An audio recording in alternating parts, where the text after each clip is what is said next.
Kimpavita 1. Conforme eu estava já a dizer a vez passada, que a história começa com a profetisa Kimpavita, ou melhor, começa no Egito. Foi a partir do Egito onde os primeiros povos que vieram habitar Angola estavam concentrados. Mas depois da imigração, esses saíram do Egito, desceram até nessa região que hoje chamamos Angola, outros foram no Gabão, Congo e essa região toda. Mas não vamos falar da imigração, vamos simplesmente falar de forma resumida sobre Kimpavita Simão Toco. Então, quando a Kimpavita surge, na altura era jovem, com 17 anos, já mostrava poderes extraordinários. Apesar de que hoje também há debates, alguns defendem que a Kimpavita concebeu de forma natural, mas alguns defendem que ficou concebida de forma misteriosa. Ou melhor, foi conforme aconteceu na Maria.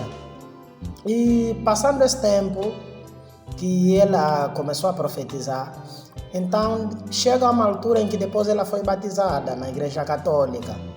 Mas depois do seu batismo, passando algum tempo, o Espírito Santo, o Muanda Velela, desce a mamãe Kimpavita. E quando isso acontece, ela, possuída, revestida do Espírito Santo, começou a destruir praticamente o altar católico, deitando terços, cruzes e todos os objetos que os católicos achavam que eram sagrados. E a partir dali criou um grande conflito ou problema entre a Igreja Católica, os colonialistas, e o pai de Kimpavita, que na altura era o rei que os portugueses haviam posto no poder para reinar o reino do Congo. Então essa confusão se estendeu, a perseguição começou e a Kimpavita acreditava no cristianismo, ou aceitou um cristianismo, mas um cristianismo africano, não europeu, até porque ela profetizava que no meio dos africanos surgiria alguém que poderia ter os poderes de Cristo e que em milagres e poder poderia superar Jesus, só não sabíamos quem. Então por isso e por recusar também a crença católica, então a Kimpavita foi condenada a uma morte na fogueira com seu filho. Depois da morte, ela disse que esse filho será testemunha, ou Kimbanho de mundo que cala, ou esse filho será o testemunho. Vimos que depois de passar acho que 102 anos, 182 anos, nasce o profeta Simão Kimbangu, que podemos considerar como testemunho, e depois aparece dando sequência ao nosso vídeo. E então foi assim que ela foi condenada a uma morte na fogueira. Segundo reza a história, depois da sua morte no fogo, ou quando foi queimada, houve uma pequena explosão. Nessa mesma explosão, segundo dizem, que saiu uma pomba branca. Esta pomba branca saiu da fogueira e ninguém sabe onde foi, só sabem que subiu aos céus. Mas continuando a história de Kimpavita, depois da morte de Kimpavita, Deus levanta o profeta Simão Kimbangu. Kimbangu também fez o que fez e mostrou poderes que nem os colonialistas conseguiram mostrar. É só tentarmos ver uma coisa. Kimbangu desenhava animal no chão e quando soprava, o animal ganhava vida e ia onde ele quisesse. E quando encontrasse pessoas mortas, Kimbangu fazia orações e soprava nas narinas, a pessoa retornava à vida. E também Kimbangu pregou de que aquilo que a Kimpavita havia profetizado era verdade, que se esperava de um Simão que seria superior ao próprio profeta Kimbangu e que o Messias estava prestes a vir. Então foi assim que o Kimbangu fez o trabalho que fez, que se tentarmos fazer uma comparação não assim aprofundada, podemos fazer que fez o trabalho em que João Batista fez antes da vinda de Jesus. Mas vamos ver que depois surgiu André Massua, Simão Padi. Simão Padi também idem. Esse teve um encontro físico com o profeta Kimbangu, até porque estiveram juntos na mesma cadeia. E depois de Kimbangu se ausentar, então surge o Papam Padi tomou o protagonismo. depois do Papá Mpadi tomar protagonismo, vimos que depois surge o Simão Gonçalves Toco, sem falarmos ainda do André Massua, porque já contei, não quero entrar em detalhes. E assim que surge Simão Toco não conhecia o profeta André Massua. Mas num dos passeios na cadeia onde estava preso Kimbangu, antes da morte de Kimbangu, o profeta Simão Gonçalves Toco teve o privilégio de ver à distância o profeta Simão Mpadi. E ele não conhecia, estava a caminhar.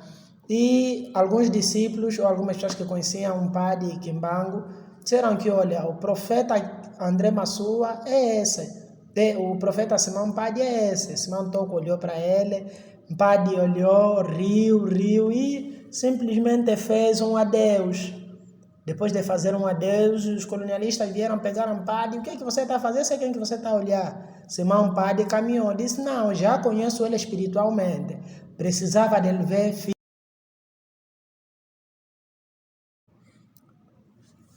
Foi assim que fez um pequeno adeus e Mpadi foi levado até a cadeia.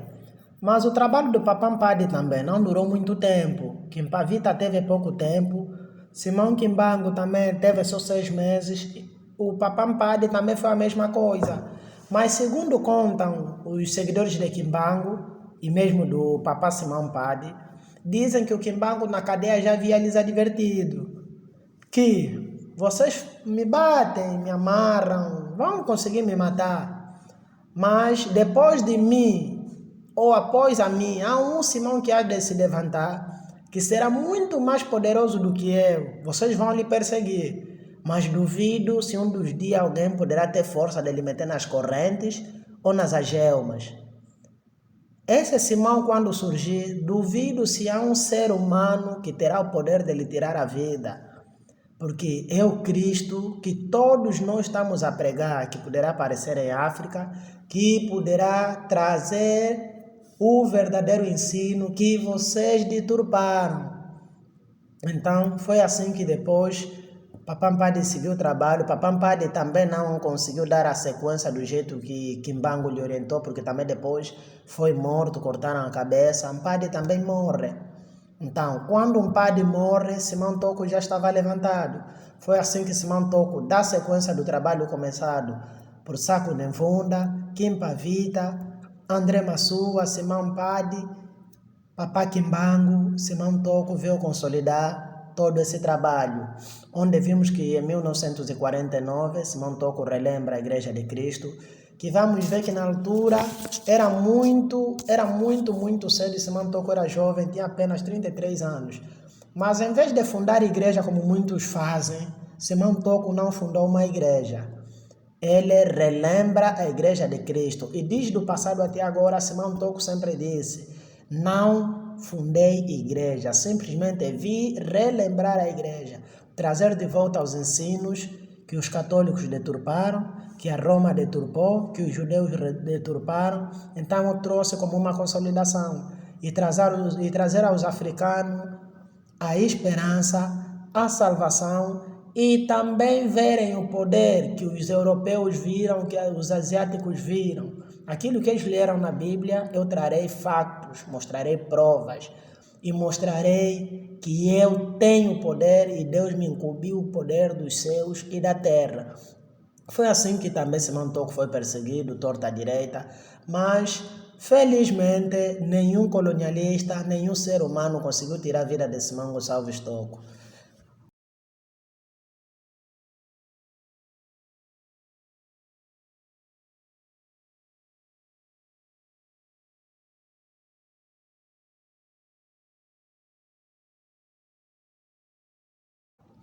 Agora, quanto ao nosso irmão pastor ou historiador da igreja ampadista, que diz que quando Kimbangu se referia a um Simão superior a ele e que homem nenhum poderia lhe matar ou tinha poder acima de Kimbangu, e ele diz que era o Papá Simão Mpadi, essa história não condiz com a verdade, não corresponde à verdade. Porque quando você diz que o Kimbangu disse que é alguém que não seria morto na mão dos homens, aí já acabas de te contradizer, porque todos sabemos que o Papá Mpadi havia sido morto na mão dos colonialistas. Então, cai por terra a tese que vocês tentam defender, ou tentar encaixar Papá Simão Padi na profecia de Kimbangu. Acho que não cai bem. Não há lógica. Ele disse que não poderia morrer na mão dos homens. Mpadi morreu na mão dos homens. E por outra, Mpadi esteve com Simão Kimbangu na cadeia. Seria mais fácil ele lhe apresentar que não. Esse é o Simão que eu estou vos falar, que assim que eu morrer, sei que vai ficar. Mas o Papá Kimbangu não fez isso. Mas quanto ao profeta Simão Gonçalves Toco, eu sei que todos vocês estão bem cientes e os arquivos de tomba, as fotos, os áudios e mais outras coisas que talvez que podem vos servir de testemunho, estão por aí. Simão Toco foi cortejado em Metadinhas, aqui no marco histórico do Kazenga, por trás. Todos vocês sabem que depois de muito tempo escortejado, o corpo separado em metade, conseguiu viver. No dia que Neto foi visitar e tentar controlar se o homem morreu mesmo ou não, e viram que o Simão Toco depois estava a se recompor. Há áudios e há testemunhas. Um dos ex-seguranças de Neto testifica isso e tem registros lá. Portugal arrancaram o coração, deixaram o corpo, mas Simão Toco sem o coração no lugar, vocês próprios sabem que ele pedia a devolução do coração. Vamos falar também em Caconda, onde foi pisado por um trator e trucidaram o corpo em 4 metades pelo senhor Palma, que era o chefe do velho Simão na altura, porque ele trabalhava como ajudante. Vimos que mesmo cortejado em metade, o velho Palma, quando desceu, veio ver se o homem mesmo morreu ou não. Vimos que depois de alguns minutos o corpo estava a se recompor. Vamos falar de 1976, quando houve o assalto na igreja, quando as Fápulas invadiram a igreja, lançaram granada no colo do velho Simão Toco, a granada explodiu, partiu um véu do velho Simão, mas mesmo a granada arrebentar no colo, não criou nenhum dano a Simão Toco. Então, nesse momento, Simão Toco mostrou que tinha o poder da imortalidade, logo se encaixa